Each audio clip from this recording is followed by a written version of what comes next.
दोस्तों, आज मैं लाया हूँ मेटामॉर्फोसिस, एक कोरियन मूवी। अगर वीडियो पसंद आया तो चैनल को लाइक और सब्सक्राइब कर दें, क्योंकि मैं ऐसे ही वीडियो लाता रहता हूँ। कहानी की शुरुआत में एक लड़की पहली बार बिना अंडरवेयर के सो रही थी, लेकिन जब वो गहरी नींद में थी तभी कोई उसका ब्लैंकेट खींच लेता है, जिससे उसकी आँख खुल जाती है। जैसे ही वो चेक करने के लिए उठ रही थी, कोई उसकी बालों को पकड़कर बेड पर पटक देती है। ऐसा करने वाला कोई और नहीं, लड़की का पिता था। लड़की अपने पिता से पूछती है कि क्या हुआ, लेकिन उसके पिता कोई जवाब नहीं देता और अपने बेटी के शरीर को गंदे नज़र से देखती है। फिर वो अपने शरीर को नीचे करके अपने बेटी के चेहरे को देखती है और बड़ी अजीब तरीके से बोलती है कि मेरी बेटी कितनी बड़ी हो गई है। लड़की डर कर काँपने लगती है। पिता अपनी बेटी को बालों को छोड़ देती है और उसके चेहरे को छूने लगती है, जिससे लड़की डर कर रोने लगती है। लड़की सोच रही थी उसके साथ ये क्या हो रहा है, लेकिन तभी उसके पिता वहाँ से चले जाते हैं। अगली सुबह उस लड़की की माँ खाना बना रही थी। उस लड़की के नाम मैरी होती है, जो सोचती है कि मेरे साथ कल रात को जो हुआ, क्या माँ को मुझे बताना चाहिए। तभी उसकी बहन सीढ़ियों से नीचे आती है और उसका भाई टेबल पे आकर बैठता है। तभी उसके पिता भी वहाँ आ जाता है और वो ऐसे बिहेव कर रहे हैं जैसे कि कुछ हुआ ही नहीं हो।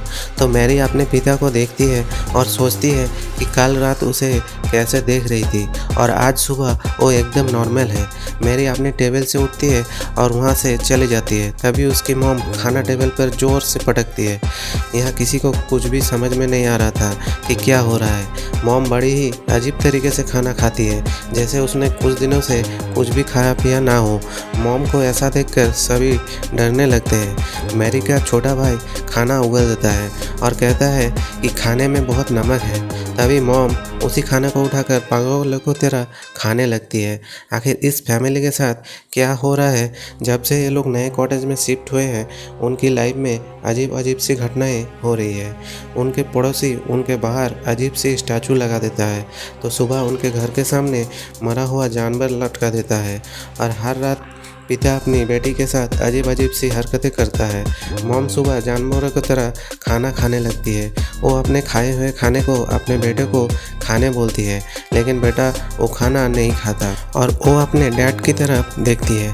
तो डैड कहते हैं कि तुम नहीं खाना चाहते तो मत खाओ। ये सुनकर मॉम डैड को गुस्से से देखती है और खाने को टेबल पर गिरा देती है और फिर प्लेट्स को नीचे फेंकती है। बच्चे बहुत डर जाते हैं। मॉम उन पर चिल्लाने लगती है और अपने बेटे से कहती है, जो मैं बनाती हूँ उन्हें चुपचाप खाओ। वो इतनी ज़ोर से चिल्लाती है कि उसकी बेटा डर कर रोने लगती है। उन्हें समझ नहीं आ रहा था कि ये क्या हो रहा है, लेकिन अभी तो ये शुरुआत है। मेरी 100 डिग्री के गर्म पानी से नहा रही होती है, तभी कोई उसके पास आकर खड़ा हो जाता है। जब वो शीशे को साफ करके देखती है तो डर जाती है। उसकी ट्विन बहन डरा देती है, लेकिन उसकी बहन उससे मजाक कर रही थी। तभी दोनों अपने कमरे में चली जाती है। मैरी की बहन मैरी को बताती है कैसे उसके डैड रात में उसके कमरे में आकर अजीब अजीब सी हरकतें करते हैं। मैरी को यकीन नहीं होता कि ऐसे वो उनके बहन के साथ हो रहा है। तभी उसका डैड वहाँ पर आ जाते हैं। वो दोनों जो भी बात कर रही थी, डैड ने सब कुछ सुन लिया था। डैड उनसे कुछ पूछने लगते हैं। तभी वो एक चाकू निकल कर उन पर अटैक कर देते हैं। मैरी उन्हें धक्का देकर गिरा देते हैं। अब दोनों बहन वहाँ से भागने लगती हैं। तभी अचानक से उनके डैड उनके सामने आ जाता है और मैरी के बालों को पकड़ लेती है और उन दोनों को थोड़ी देर देखती है और मैरी को नीचे फेंक देती है। मैरी सीढ़ियों के नीचे जाकर गिरती है और वहीं बेहोश हो जाती है। मैरी की बहन एना डर कर वहाँ से भागने लगती है। जब वो भाग रही थी तब पीछे मुड़कर देखती है कि डैड उसके पीछे नहीं आ रहा है। डैड स्टोरेज रूम जाता है और वहाँ से एक बड़ा सा हथौड़ा लेकर बाहर आता है।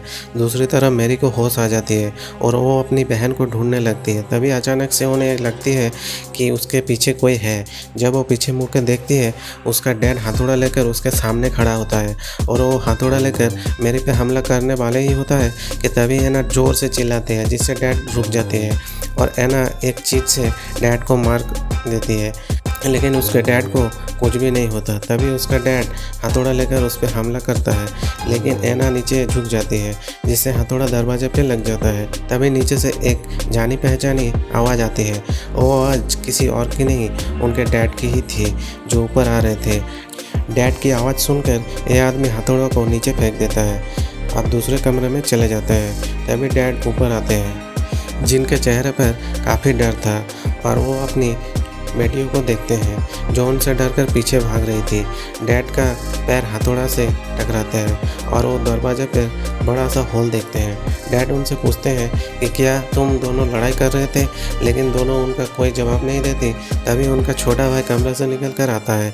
मैरी वो और एना उसको वहाँ से भागने को बोलता है, लेकिन तभी एक औरत उस हथौड़ा को उठा लेती है। वो औरत उनके मॉम थे। डैड मुड़ के अपने वाइफ को देखते हैं। वो उनके पास आती है और अचानक से हमला करने लगती है। डैड उनको रोकने की कोशिश करते हैं, लेकिन वो डैड को धक्का देकर गिरा देती है। यह मॉम बहुत मिस्टीरियस सी स्माइल करती है, टूटे हुए कांच पर पैर रखकर रूम में चली जाती है। दोस्तों, वीडियो का फर्स्ट पार्ट कैसा लगा कमेंट में ज़रूर बताना और चैनल को सब्सक्राइब कर दें, क्योंकि मैं ऐसे ही वीडियो लाता रहता हूँ। सेकंड पार्ट जल्दी ही लाने वाला हूँ। तभी फिर से नीचे से एक औरत की आवाज़ आती है और वो कोई नहीं, इनकी असली मॉम थी। वो ऊपर आती है और सबसे पूछती है कि क्या हुआ, लेकिन सब उनसे डरने लगते हैं। डैड डर कर रूम का दरवाज़ा खोलते हैं, लेकिन रूम के अंदर कोई नहीं होता। पर डैड हैमर को फ्लोर पे पड़े हुए देखते हैं और मॉम अपनी बेटियों के पास जाते हैं और उनसे पूछती है कि क्या हुआ, लेकिन एना और मेरी अपनी मॉम से डरने लगती है। अगले दिन डैड अपना भाई को फ़ोन करता है और घर में बुलाता है। भाई चर्च का फादर होता है। फादर उनके घर में आता है। फादर उन्हें ऐसे ही घटना के बारे में बताने लगते हैं, लेकिन बड़ा भाई नास्तिक था, उसे ये सब चीज़ों पे विश्वास नहीं होता है। रात को सब डिसाइड करते हैं कि वो सब एक ही साथ सोएंगे। आधी रात को छोटी बच्चे को टॉयलेट आती है और वो बिना किसी को परेशान किए अकेले बाथरूम में चला जाता है। तभी सेम दिखने वाला बच्चा रूम में आता है और वो बच्चा एक चाकू उठाता है और वो अजीब सी स्माइल करता है और चाकू को नीचे ले जाता है, पर वो चाकू को रख देता है। वो फादर को नहीं मारता, उसे ऐसा लगता है कि जैसे किसी चीज़ ने उसे रोक दिया है। तभी फादर अपनी आँख खोलता है। फादर के वजह से आराम से सब रात को सो रहे थे। फादर जानते थे कि अकेले इस चीज़ से नहीं डर सकते, इसीलिए वो अपने सीनियर से हेल्प मांगते हैं। सभी सीनियर बैठ के बात करते हैं कि इस फैमिली के साथ हो क्या रहा है और वो सब एक्सरसाइज करने का प्लान बनाते हैं। ये फादर बहुत ही पावरफुल होता है और बहुत सारे फॉलोअर्स भी होते हैं इनके। शाम को फादर की टीम उनके घर जाने के लिए निकलती है, लेकिन रास्ते में एक कौवा उनके गाड़ी के कांच पे हमला करता है, तोड़ देता है, जिससे गाड़ी का बैलेंस बिगड़ जाता है और वो गाड़ी एक गड्ढे में जाकर क्रैश हो जाती है। दूसरी तरफ डैड अपनी बेटी को बेड पे बांध देता है। मॉम उसे ऐसा करने से मना करती है, लेकिन डैड उन्हें समझाती है कि इसे ठीक करने का एक यही रास्ता है। देर रात को फादर खून से लथपथ उनके घर आते हैं और सबको बताते हैं कि सब फादर मारे जा चुके हैं। आप जो भी करना है हमें ही करना है। मैरी को बेड से बांधा देखकर वो कुछ करना चाहते थे, लेकिन डर लग रहा था, क्योंकि लास्ट टाइम जब उन्होंने एक्सोर्सिज्म करने की कोशिश की थी तब शैतान ने फादर की पूरी फैमिली को मार दिया था। उनको डर लग रहा था कि फिर से कुछ ऐसा ना हो जाए। अगर ऐसा हो जाए तो अपने भाई को, फैमिली को नहीं बचा पाएंगे और ऐसा इस बात की अफसोस उसे पूरी ज़िंदगी रहेगी। उसका भाई घुटनों पर बैठकर उससे भीख मांगता है कि वो कुछ करे, उन्हें इस शैतान से लड़ना ही होगा, वरना शैतान सभी को मार डालेगा। फादर कैंडल जलाते हैं और मैरी के ऊपर होली वाटर छिड़कता है। मैरी होली वाटर के वजह से चिल्लाने लगती है। उसे समझ में नहीं आता है कि ये क्या हो रहा है। फादर मैरी के सीने में एक क्रॉस रख देता है और एक वुडन स्टिक से मैरी को मारने लगते हैं। मैरी दर्द से चिल्लाने लगती है और पूछती है कि वो उनके साथ ये सब क्यों कर रही है। फादर डैड से पूछता है कि ये सज़ा जारी रखना चाहते हैं। डैड मैरी के पैर पकड़ लेता है जिससे कि वो हिल ना सके। मैरी जोर जोर से चिल्लाती है और रोने लगती है। फादर इस छड़ी से मैरी को मारता ही जाता है। देखकर उसके डैड रोने लगती है। फिर फादर दूसरा वुडन स्टिक निकालता है और उससे मैरी को मारने लगता है।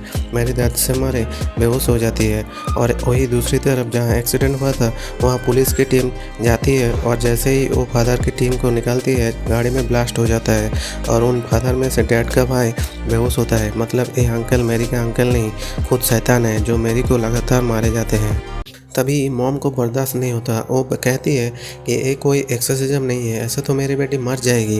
वो फादर को पैर पकड़ लेती है जिससे कि वो मैरी को मार ना सके और वो अपने हस्बैंड को देखते हैं और कहते हैं कि हम अब और नहीं कर सकते, इससे अच्छा होगा हम सब एक साथ मर जाए। लेकिन तभी ये आदमी मॉम को धक्का मार देती है और अपने भाई को काम जारी रखने का बोलता है। तभी अचानक से उस आदमी को एक आवाज़ सुनाई देती है जो उससे कहती है कि ये एक डरपोक है और गलत का साथ साथ दे रहा है। तभी डैड को सभी समझ आने लगता है और अपने वाइफ का गला दबाने लगता है, जिससे देखकर फादर अजीब सी स्माइल करता है। वाइफ एक कांच का गिलास को उठाती है और अपने हस्बैंड के सर पे दे मारती है। आदमी अपनी वाइफ को दीवार पर पटक देता है, जिससे कि उसे बहुत चोट लगती है। हस्बैंड अपने आंखों के सामने अपने वाइफ को मरता हुआ देख रहा था। तभी वो अपने भाई को तरफ घूमता है, जो बहुत ही डरावनी स्माइल करते हुए उसे देख रहा था। तभी ये आदमी उस शैतान पर हमला कर देता है, लेकिन शैतान उसको मार के नीचे गिरा देता है। जैसे ही वो शैतान उस आदमी को मारने ही वाला था, तभी रियल फादर आ जाता है और कुछ मंत्र पढ़ने लगते हैं, जिससे कि वो शैतान वहाँ से गायब हो जाता है। मैरी पूरी तरह से जख्मी हो गई थी। वो स्टोरेज रूम की तरफ जाने लगती है और अपने डैड की तरफ देखकर अपने डैड से पूछती है, आपने मुझे इतनी देर मार खाने क्यों दी। तभी फादर एक मिरर मैरी के सामने रखते हैं, जिससे मैरी के शरीर से शैतान बाहर आ जाता है। फादर उस शैतान को अपनी बॉडी में ले लेता है और अपने भाई को कहते हैं मारने को बोलता है। भाई टूटू है क्रॉस को उसके सीने में घुसा देता है, जिससे वो फादर और शैतान दोनों मर जाता है। और ये मूवी दोस्तों यहीं पे ख़त्म हो जाती है। दोस्तों वीडियो अच्छा लगा तो वीडियो को एक लाइक और चैनल को सब्सक्राइब कर दे और भी ऐसे वीडियो देखने के लिए।